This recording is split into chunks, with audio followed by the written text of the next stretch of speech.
کیا تمہارا یہ خیال ہے کہ غار اور رقیم والے لوگ ہماری نشانیوں میں سے کچھ زیادہ عجیب چیز تھے؟ ادھر نا جو فوکس پوائنٹ ہے نا، یہ اردو میں پتہ نہیں کیوں نہیں ہوا ہوا، عربی میں جو اس آیت میں فوکس ہے نا کہ کیا یہ واحد نشانی تھے، یہ جو عربی ہے نا اسی گرامر میں اصطلاح میں یہ لفظ یہاں پہ کہ یا تم سمجھتے ہو کہ یہ واحد نشانی سے جو ایک عجیب واقعہ ہوا ہے۔ جی آگے چلیں۔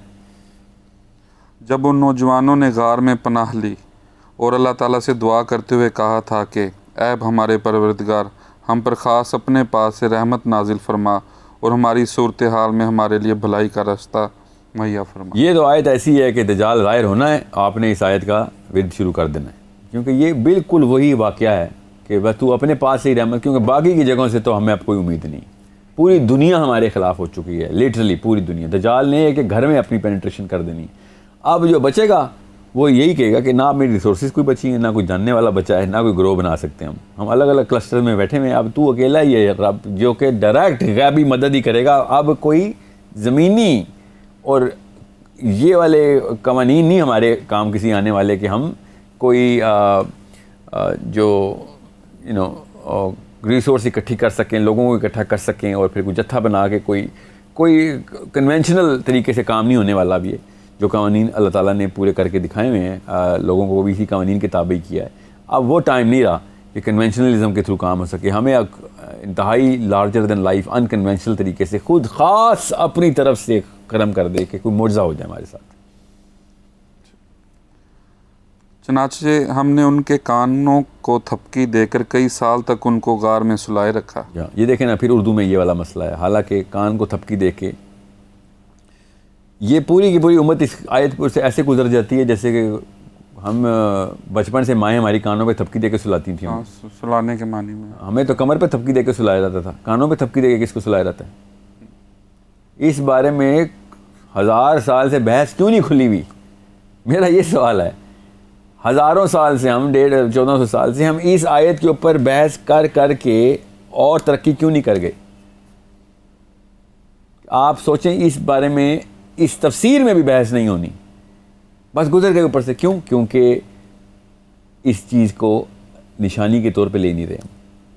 اللہ کہی جا رہے ہیں کہ یہ اصحاب کہف کا واقعہ بہت عجیب نشانی ہے اور تمہیں عجیب قانون توڑا ہے میں نے ادھر تاکہ تم سیکھو اس سے، اور اللہ کے نبی علیہ السلام کہہ رہے ہیں اس صورت کے تھرو دجال سے نجات ہوگی، تو نشانیاں دیکھ لیتے ہیں نا، چابیاں مل رہی ہیں۔ امام نووی کہتے ہیں جس نے سورہ کہف کے اندر غور سے نشانیاں ڈھونڈی تو اتنی چابیاں مل جائیں گی کہ دجال کے لیے کافی ہوگا۔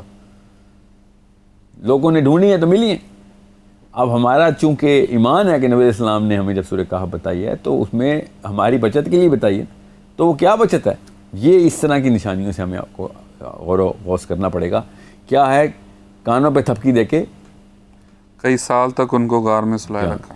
اب ضربنا علی اذانہم کہ کان پہ چوٹ لگی ہے، غور سے سمجھیں اس کو۔ یہاں پہ اصحاب کہف 3 یا اس سے زیادہ تھے، کیونکہ عربی کا جو صیغہ ہے وہ 1 کے لیے الگ ہوتا ہے، 2 کے لیے الگ ہوتا ہے اور 3 یا اس سے زیادہ کے لیے الگ ہوتا ہے۔ اردو میں ایسے نہیں، اور اردو میں واحد 1 اور جمع جتنے مرضی ہوں 1 سے زیادہ، ٹھیک ہے؟ انگلش میں واحد 1 جمع جتنے مرضی ہوں 1 سے زیادہ جمع۔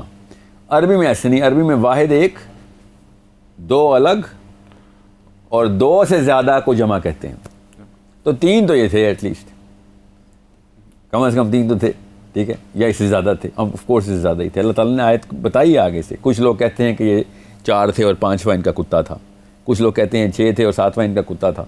ان کو کہہ دو اے محمد کہ اللہ کو ہی پتہ ہے کتنے تھے اور کتنے یہ، اور اللہ نے آگے یہ بھی کہا کہ ان میں سے کچھ لوگ ہیں جو جانتے ہیں کتنے تھے، مگر اس بارے میں بحث چھوڑ دو، یہ ہوا میں تیر چلا، اللہ نے خود کہا ہے ہوا میں تیر چلا رہے ہیں بیٹھ کے، کیونکہ کچھ نہیں ان کو پتا کہ کتنے تھے، مگر اللہ نے خود جو صیغہ استعمال کیا ہے وہ جمع کا ہے، تو اس کا مطلب ہے ایٹ لیسٹ 3 یا سے زیادہ تھے۔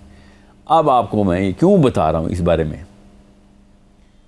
ہم 6-7 لوگ اس اسٹوڈیو میں بیٹھے ہیں، ہمیں اکٹھا سلانا ہے، اگر آپ نے اکٹھا، تو آپ کے ذہن میں کیا تصویر بنتی ہے؟ اکٹھا سلانا ہے، کان پہ تھپکی دے کے، اسی لمحے میں ہم سب کو سونا ضروری ہے، ورنہ تو میرے سامنے اچانک کان پہ تھپکی اور آپ سو اور میں جاگ رہا ہوں تو میں تو دیکھ لوں گا آپ کے ساتھ کیا ہوا ہے نا، سمجھ رہے؟ کیوں میں یہ بات کر رہا ہوں کہ میں دیکھ لوں گا، اس سے کیا فرق پڑتا ہے دیکھ لیا تو؟ پھر میں یہ نہیں کہوں گا اٹھ کے کہ ہم ایک لمحے سوئے تھے، ایک پہر یا سے زیادہ. میں تو خود بولوں گا نہیں، میں نے تجھے خود سوتے ہوئے گرتے ہوئے دیکھا ہے. تیرے ساتھ ایک عجیب واقعہ ہوا ہے، تو اچانک ڈراپ ہوا ہے، کیونکہ کان پہ تھپکی لگی. یہاں پہ تھپکی کا لفظ اس طریقے سے نہیں اللہ نے لکھا ہوا، کان پہ ضرب لگی ہے آ کے. اور ایسے تصویر بنتی ہے، اردو کی کمزوری ہے یہ، اور اردو اتنی لاچار زبان ہے کہ وہ نقشہ نہیں کھینچ سکتی. کان پہ ضرب لگنا اردو میں کیا ہوتا ہے؟ تھپڑ مارنا. کچھ ترجمے میں تو میں نے خود پڑھا، کان پہ تھپڑ مارا فرشتے نے. حالانکہ اللہ تعالیٰ کیا بتا رہے ہیں ادھر کہ یہ جتنے تھے 10 تھے، 11 تھے، 100 سے 200 تھے، کیا پتا 500، ہمیں کیا پتا کتنے. اللہ نے کہا ہمیں نہیں پتا. تو 3 تو تھے نا، تو 3 بندوں کو کان پہ اکٹھی ضرب لگانے کا مطلب کیا ہوتا ہے کہ کوئی ساؤنڈ پروڈیوس ہوئی ہے، کیونکہ ساؤنڈ اکٹھی 3 بندوں کو جاتی. ورنہ دوسرا مطلب کیا لینا پڑے گا کہ جتنے بھی تھے اتنے ہی یہ فرشتے نیچے آئے اور سب نے اپنے آپ کو ٹائم کیا کہ سب کو سنانا ہے اسی لمحے میں، تو سب نے ایک ہی وقت میں تھپڑ مارا سب کے کان پہ. سمجھ رہے ہیں؟